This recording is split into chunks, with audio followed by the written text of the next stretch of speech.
got back Sunday afternoon and met with our team yesterday and kind of gave them the overlay of the week, and then just been trying to make sure everybody hears our voice and we stay relevant in the media this week. And so just been trying to text and get in touch with people that can get me on the radio so they can make sure that our case is heard the right way. And so that's it. And so Talk about what you're going to do Sunday. we'll just meet here at 7:15. We're not going to watch the selection show together because I don't want to go through the 30 minutes and then have a heartbreak. When they come here at 7:15, we'll celebrate, or if not, we'll eat pizza. We'll have pizza and wings and drinks in there for them, and they'll get there, we'll celebrate and eat, or they'll get there and we'll eat, and then we'll watch the NIT selection show and get ready to host a game.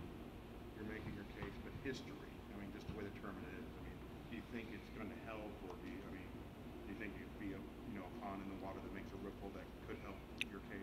Well, I think the right teams have to stay whole, continue to hold serve and win, and that's been going on so far. So that's a positive. I think we're one of the few kind of mid-majors that deserve a bid if it's there for the taking. So I don't think we have to worry about any other really mid-major tournaments. What you don't want to happen is Tennessee win the SEC tournament, or Boston College win the ACC tournament, different things like that. That way you're really looking at stealing bids then. So, there's more precedent the more you do your research. When you look at Middle Tennessee State in 2013, just one top 100 RPI win. They had one good win over Ole Miss. But they got in, but they dominated their league. They won 27, 28 games. They were very, very deserving. And I was glad Coach Davis got in there. You look at a team like St. Mary's in that same year. You look at a UAB team in 2011. And so there's Iona in 2012. There's a lot of examples that are out there that hopefully they'll pull from. And if you do your research and you're diligent in the process, I really can't see us not getting in. In my heart, I just can't see it. I just can't. We've got to stop punching numbers. I heard Jerry Prohm this morning, and it disappointed me that he made that statement.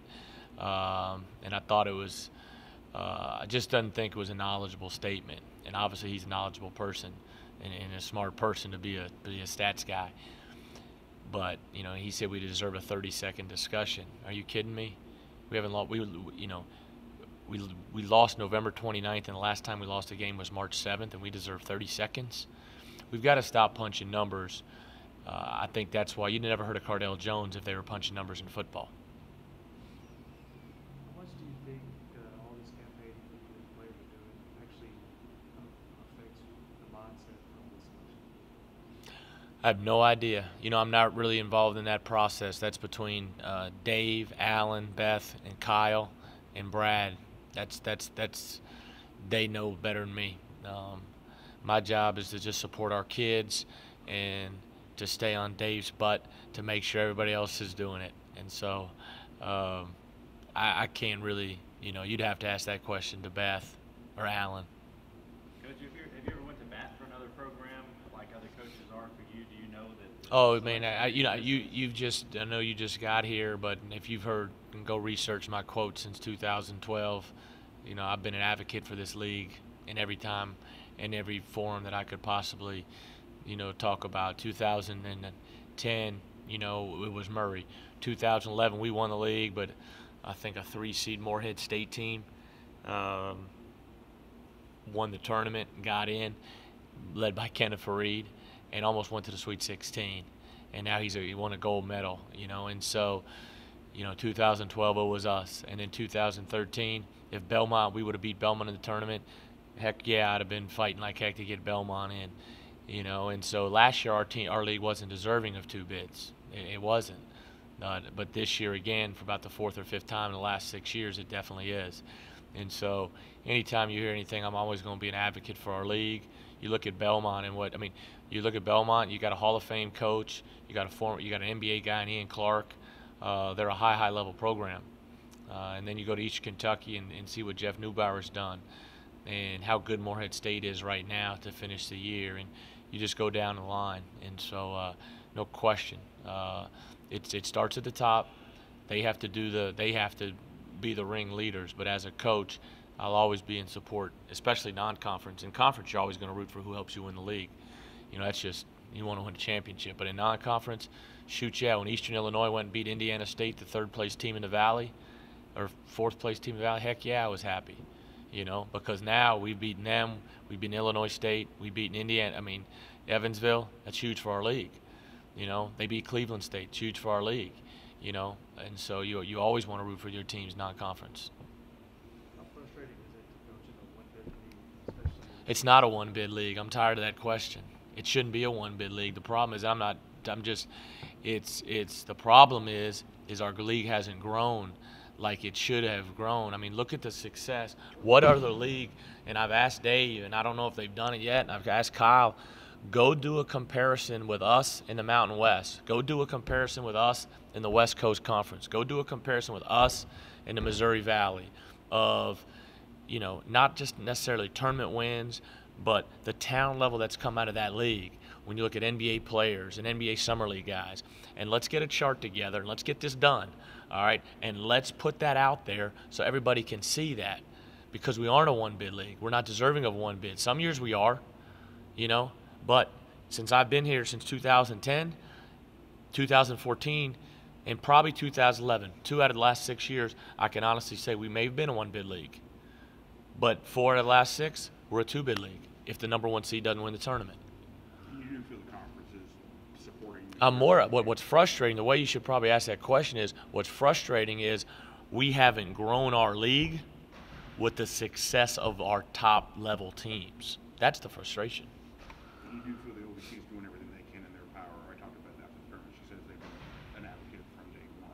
But Yeah, I just put out a tweet. We just got to continue to support them and know that at the end of the day, they're going to get it done for us. And I got 100% faith that Beth, Brad, Kyle will paint the picture that we are, without question, one of the 36 best at-large teams.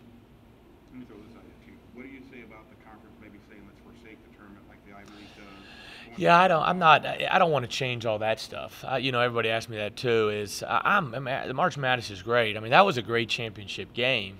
I wish the outcome would have been different. We had the rebound 9 seconds ago. We lost it. The clock goes out. For the second time, and they hit a shot. They beat us. Great moment for Belmont. It's a great opportunity for Belmont, and congratulations to them. And I've said that repeatedly already. But what has to happen is, what needs to change is the growth of our league. That's what needs to change, not the tournament formats necessarily, or not going to the Ivy League. There may be some wrinkles to where, hey, because the league has the opportunity to do whatever they want, to where you say, hey, if you have an outstanding team like this, they're in. But you probably have to make that decision before the season starts, or and change the rules. But I'm fine with all the tournaments. We've played in 3 of the last 4 championship games, and every game's just been decided on last possession. But that's how it is in tournament play. We won 1, we lost 2. We had turnovers with the ball under 10, 15 seconds of the game. 1 in a tie game, 1 up 2, and so that's life. You got to accept it. The thing we have to do, what the thing has got to change is the perception and the growth of our league. And you kind of clarified it there, but just to be sure, when you talk about what has to change is the growth of our league, you're talking about the growth in the way the league is perceived. Exactly. As Exactly. To where, just sit back and think about this. Take 2010 to 2015, and just look at what our league's been able to do. Think about it. We've had top 10 team in the country. We've had another top 25 team in the country. We had a couple teams win 30-plus games. We've had teams been on the brink of the Sweet 16, literally a foot almost in there. And I know we haven't had the Final Four run, that I guess that validates you a little bit more, but we've been consistently good. And not just in the NCAA, but in the NIT and in the other tournaments as well. And so we still got this stigma, and we haven't been able to grow it. And I don't know why. I don't have all the answers, but that's where we have to start That's what my opinion is. We need to change, and that's, you know, I don't see things, and maybe you do, but do you see things to where people realize how many pros have come out of this league in the last couple years? No. Okay, so people got to know that. I can't be chasing that stuff down. You know what I mean? I got to coach this basketball team. So we have got to make sure people know that. I mean, we had Ed Daniels in the summer league. Ivan Aska was in summer league. Isaiah Cannon was in summer league. Tony Yee. I mean, and that's just us. You know what I mean? That's not talking about Robert Covington, Kevin Murphy, Ian Clark. You know what I mean? And so, but people don't know that. Our league's just, and then think about Belmont beat North Carolina, we beat Memphis. I mean, I can go through a who's who list. East Kentucky beat Miami of great wins non-conference. Beat Vanderbilt in the NCAA. You know, and so that's the frustrating part. That's the parts that we need to make sure we start to change. You know, we got to maximize on what we've been able to do over the last several years, and it shouldn't take a Final Four run to do it. That's the biggest difference, but with your resume this season, what do you think holds the most merit to the committee on Sunday when they make the decision? Oh, I don't know really what they look at. I think hopefully they've gotten away from this RPI and just we're looking at numbers, because Tulsa's first four out and their RPI I think was 80-something, I think on the BPI or whatever. And so there's always one or two surprises, and I really think we'll be one of the two where everybody says, you know, because if we get in, nobody's going to argue, and if we get out, people have their argument. You know, they're not going to be. You're not going to have 90% of the nation like, oh my gosh, they don't deserve to get in. Because if you ask any coach, ask any NBA scout, people that have watched us play and went around, traveled and watched these teams, I hope the committee, when they sit down, the 10 or 12 of them, they sit down, they really sit there and look and say, this team didn't lose a game from November 30th to March the 7th on a buzzer beater. They're not an NCAA tournament team because we don't have a top 50 win, you know, when in fact, you know, that's the RPI for your top 50 that stuff is skewed, and everybody know it's skewed, you know. So people should know right now our understanding. That should be printed out, and you know, from between the OVC and between our people here, everybody should know what we went through in November between Farrell, Rambo, and then our bench being so young outside of those, you know, outside of you know, Rambo. They should know that, and so understand why we struggled early and the growth that we've been able to have since then, you know. And so we've won good games. You know, the definition of quality win is beating, you know, is beating so-and-so, the 6th place team, 7th place team that they have as a 10 seed. Is that a quality win that they put up? Or is winning against Illinois State, a very, very good basketball team, a quality win? I mean, we got to start. I think we throw the quality win term out there very, very loosely. How much do you think the noise on Twitter and what Justin Seymour has done kind of accelerates the process, puts y'all in the spotlight before big tournaments start Thursday and Friday? I mean, all that helps, does it not? I don't know. I think it's great. I tell you who benefits everything the most is Murray State University, you know, as a whole, because our name's out there so much. But I don't know how the committee looks at it. I don't know any of those people on the committee. I don't know how they look at it. I'm not the one talking to the committee. I wish I could. I asked. I said, please let me just give a passionate plea to them so they understand. You know, but that's not. I can't do that. They have to do that, and I've got to trust and believe that they'll do a good job, and they will. And so they're going to get us in. I truly, truly believe that, because this is the year. It's got to be. It's got to be. And if it's not, then we all need to sit down and reevaluate some things, because if you look at our schedule, and Jeff Bidwell pointed out something, we had up until about a couple weeks ago, we had 5-6 top 100 wins. But then some teams struggled down the stretch. Evansville, Western Kentucky, Belmont went through a tough stretch, Eastern Illinois. And so, you know, at one point our league had 4 teams in the top 100 RPI. And so, you know, we've had some very good wins. I've told the tale already. Everybody talks about scheduling. We've got to schedule 14, 15 home games budgetarily. We have to. We can't just play 10 home games. Okay, financially we can't do that. You can't just take your kids on the road for every game on the road and play so and so and so and so, and and just because you lose, your RPI may go up. You can't. I don't believe that's healthy. You may win some along the way, which would be great, but we have tried like heck. We went last ESPN tournament. We played for a championship, and we can't get in it again. We can't get in it, and I've asked for help. I begged for help, and can't get in it.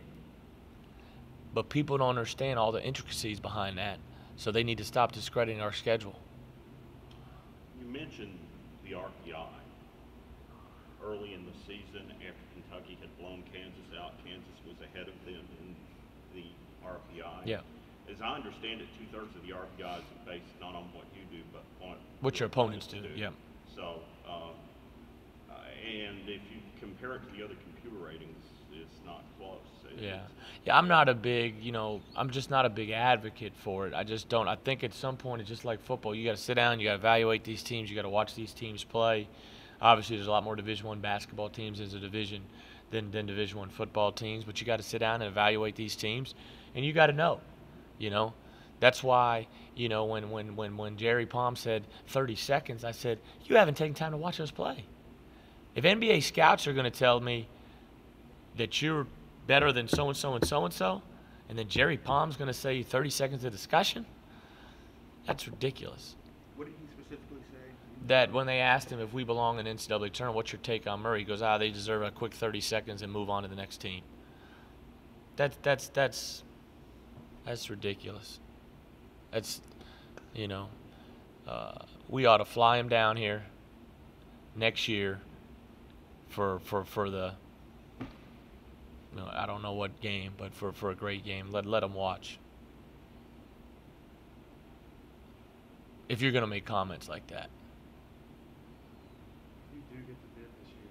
Because we've been professional about this the whole time. And so don't make a comment like that. If you do get the bid this year, do you think that helps set up the precedent? Oh, I think it's huge. Because like I was talking with Dave the other day, now what if us and Belmont win a game? Now the OVC has two teams around the 32. And what if we win another game? You never know what'll happen. But you have to do your part to be a 2-bid league or be a 3-bid league. And we've done that. We've done that. And your coaching peers, they all understand. Mark Godfrey, you deserve to get in. They all say it. And so the bottom line is what's going to be rewarded. And everybody says, well, excellence at the mid-major level or excellence in your league. It's been more. We won 16 games in our league. We had a 25-game winning streak. That was 9 games outside of our league. And if you want to talk the NAIA games, we'll throw the one out then and make it 24. Okay? But we have to play those games because we have to fill a schedule. If we had the money to manipulate a schedule, that'd be terrific. We don't. How have the players handled this? I know you talked about it a little bit this morning. Our kids have been great. You saw their tweets. You saw they've handled this the same way they've handled a 25-game winning streak. Great humility, great class. Congratulated Belmont. That was the best part I said of Seymour's letter. First thing he did was what? Congratulated Belmont. He didn't have to do that. He could have just went all on about us. But our kids are humble. They got great humility. Obviously, they're down and out right now. I won't be at practice today, but hopefully they'll be ready to go. And talking with the seniors and them texting me last night, they'll be ready. And it ain't going to be perfect the first couple days of the week, but it doesn't have to be. For the same case with teams like VCU, George Mason, so those teams that we weren't supposed to get in and make good runs, how that's what people like. People love to see that. Yeah, you love to see it. And just like you've put VCU in there and they've done that, they've put UAB in there and they questioned that and they got hammered. And so whether we get in and win or whether we get in and get beat, by 9 or 11 or we get in and we go to Sweet 16 doesn't change whether you were deserving or undeserving. And that's, we are deserving. Now, whether we get in or not, I don't know. And then what we do in the tournament, I don't know. But obviously, people would love to see the story of us getting in and winning a game and winning 2 because everybody knows we're very capable of. We got a good team.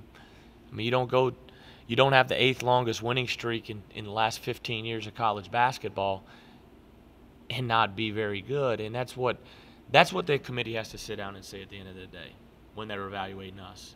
Look at what they've done. And can 10, 11, and 12 seeds that we've got, these bubble teams or these last teams in, can they do the same thing? And can Murray go 8 and 10 in the Big Ten? Can they beat Northwestern at home? Can they beat Minnesota at home? Michigan, Michigan State at home. Can they beat those teams at home and get a couple two on the road and end up 8 and 10? Because then you're in, or right there, or people perceive to be in more. We get evaluated on the bottom half of our league. And that's the problem. That's the one thing you got to change too when we were talking about change. Go evaluate everybody's bottom half.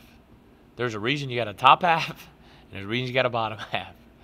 Because some are good and some aren't. They all can't be good. They all can't be 16 and 0.